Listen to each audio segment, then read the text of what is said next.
Alright, study guide for our first test. Numbers 1 and 2, you just need to know what subsets the numbers belong to. The first one is, they're all real. We have not talked about not real numbers yet, so you don't have to put real. But this one is a rational number. It would help if I had my pen turned on, because it can be written as a fraction. It is an integer, because it has no decimals or fractions. It is a whole number, because it is positive, and it is also a natural number. Remember, the only whole number that's not a natural number is 0. So that's number 1. Number 2, the square root of 42 is not a nice square root. Like if I found it, like put that in my calculator, it would be a not nice decimal. So this number is an irrational number. And that's it. It's just irrational. Okay, so to solve these problems, I'm going to actually come down here so I have some room to work it out. Starting with number 3. Minus 2d plus 8 minus 3d equals 0. So the number 3 has a lot of like terms in it. And we can see here the 5d, the minus 1d, the minus 2d, and the minus 3d. So just be careful with this, because just make sure you're going from left to right. Alright, 5 minus 1 is 4, minus 2 is 2, minus 3 is negative 1. And then we still have the plus 8 and equals 0. And of course you subtract 8 from both sides, you get negative d equals negative 8. And then divide both sides by negative 1, so d is positive 8 for number 3. Number 4, here just using the distributive property on this one. Let me get it copied. Alright, so the distributive property here, that's going to give you 3y minus 15 plus 2 equals 5. So again, we have like terms that we can combine. Here we have these two. These are constants, so I can combine those as they are. I get 3y minus 13 equals 5. And then we're going to add the 13 to both sides, so you get 3y equals 18. And when you divide by 3, you get y is equal to 6. That's number 4. Number 5 is a yucky decimal. Yuck. Can't do this one in my head. That's alright. It's just a two-step equation. It's just not nice because there's a decimal. Okay, so you will be subtracting on this one. So 17 minus 2.6. I do not have a calculator, so I'm going to do this one by hand over here.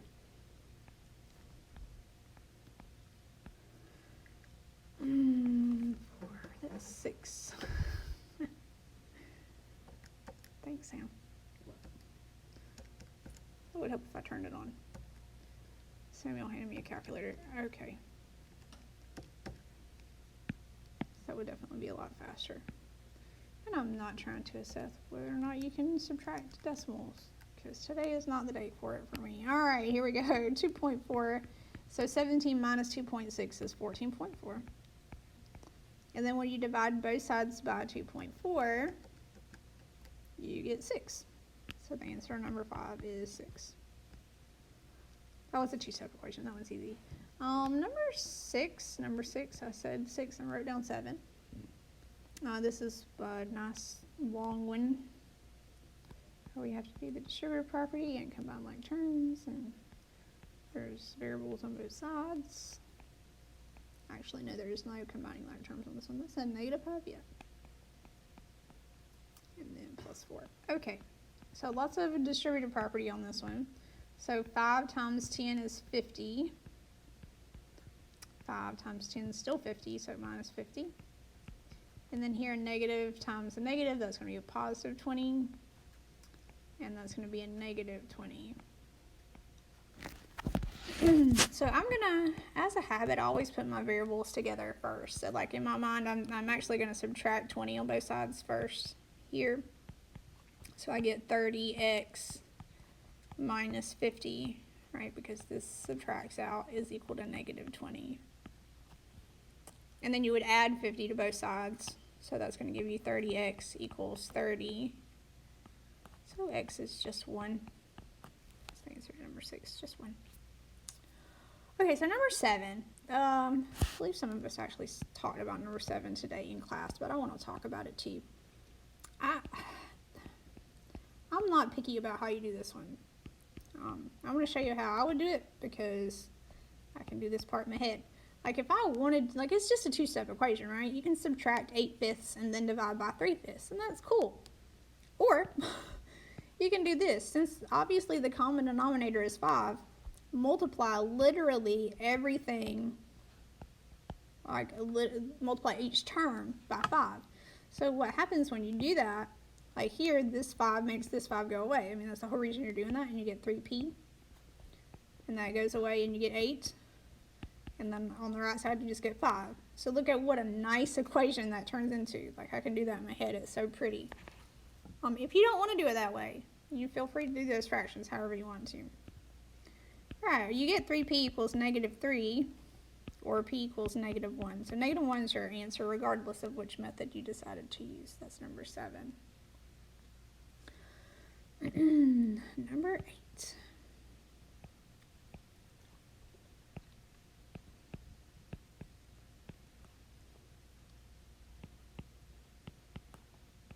Okay, so obviously I'm going to start off this one by using the distributive property again. So that's going to give me 2h minus 16. And then, of course, that minus h stays, and that still equals h minus 16. I do have like terms, right? So 2h minus h, those are like terms. I can combine those. So that's going to just be 1, right? So 1h minus 16 equals 1h minus 16. Now at this point, I know that the answer to this is all real numbers or infinitely many solutions because the sides are exactly the same. H minus 16 does indeed equal h minus 16. Now if you wanted to continue and work it out, like if I did that, like if I subtracted h from both sides, right, to solve it like we know how to do, that's going to give me negative 16 equals negative 16, right? These two go away. Like that is 0, that is 0. You have no h's left, and I forgot my 1 here. Sorry about that. So since this is a true statement, right, it's just a true statement. It's not, h does not equal negative 16. It is an equivalent math statement. That's why our answer is infinitely many solutions, because literally you can choose any number for h, plug it in the original equation, and you're going to get an equivalent set of numbers. So that's number 8. Number 9, same thing but different. All right, because you get 2 plus 3z equals 5 plus 3z.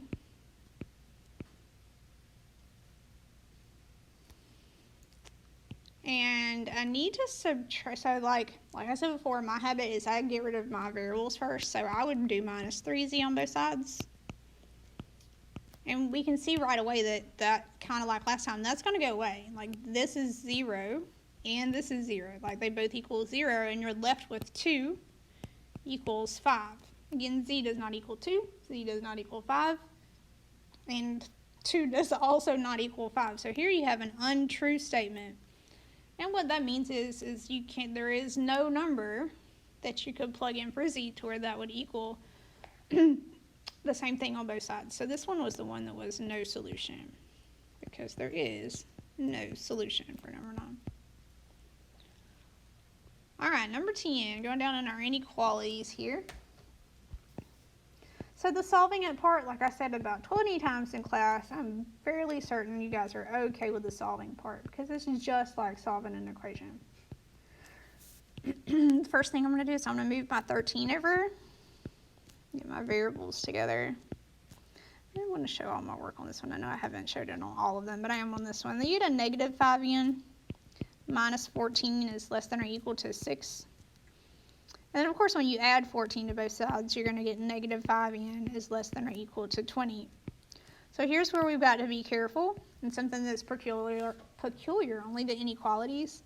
Like, I'm going to divide both sides by negative 5. And we talked about anytime you multiply or divide both sides of an inequality by a negative number, like I'm doing here, you've got to flip your inequality and you're going to get -4. So saying it in set notation is n so that n is greater than or equal to -4. We do want to graph it on the number line. A beautiful number line here. I'm going to start 0 over here.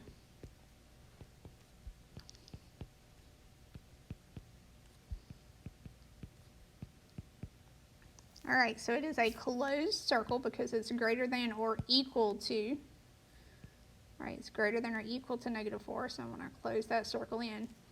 And then we're just going to shade to the right because all of my answers are greater than or equal to -4. And it was number 10. Number 11 was the OR problem. I think these are easy because they're so, like, they're already split up for me.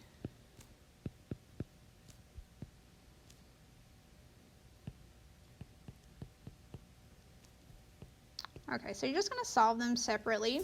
So on the left side, I'm going to do them in different colors. On the left side, I would add 2, so you're going to get 2x is less than -10.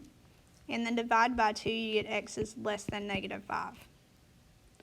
Or on the right side, when you subtract 3, you get 2x is greater than 4. When you divide by 2, you get x is greater than 2.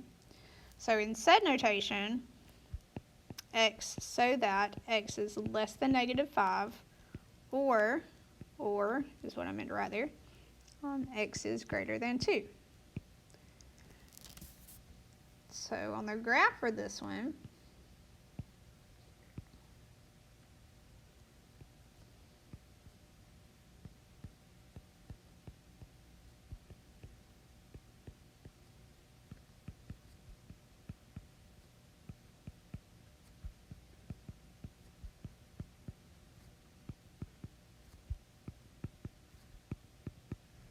okay, so we got a big long graph here.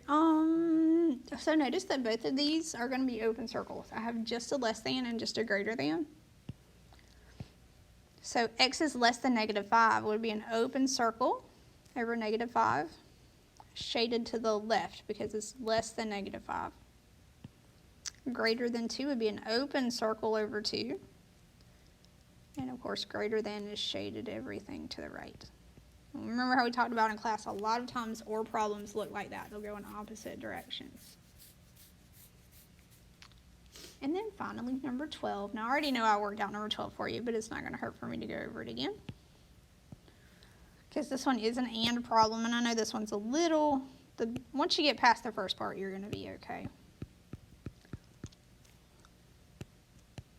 Okay, so we know it's an AND problem because it's squished like that.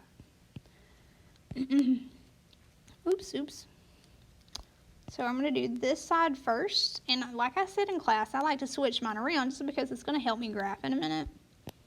So I get 4x minus 10, and then these two things just literally switch. It becomes greater than -2. You're going to turn your inequality and move your number to the other side.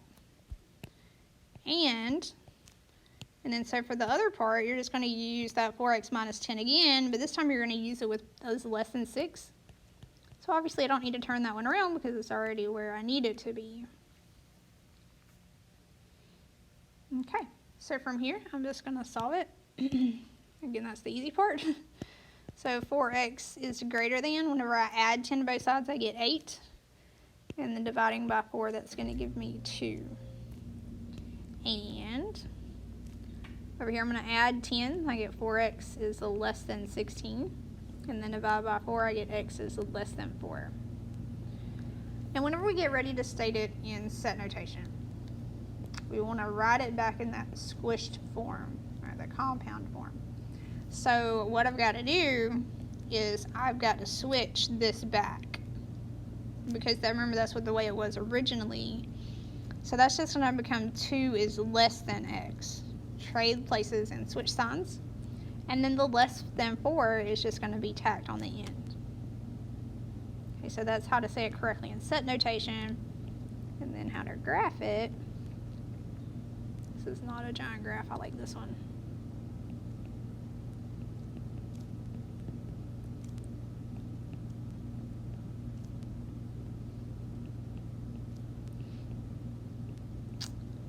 Okay, again, both of these are open circles. So 2 and 4. So let me scoot back up just a little bit because like I mentioned before, like this can be confusing in my head, but I can see here x is greater than 2. So I know I'm going to be shading in this direction. And this is less than 4, so I'm going to be shading in this direction.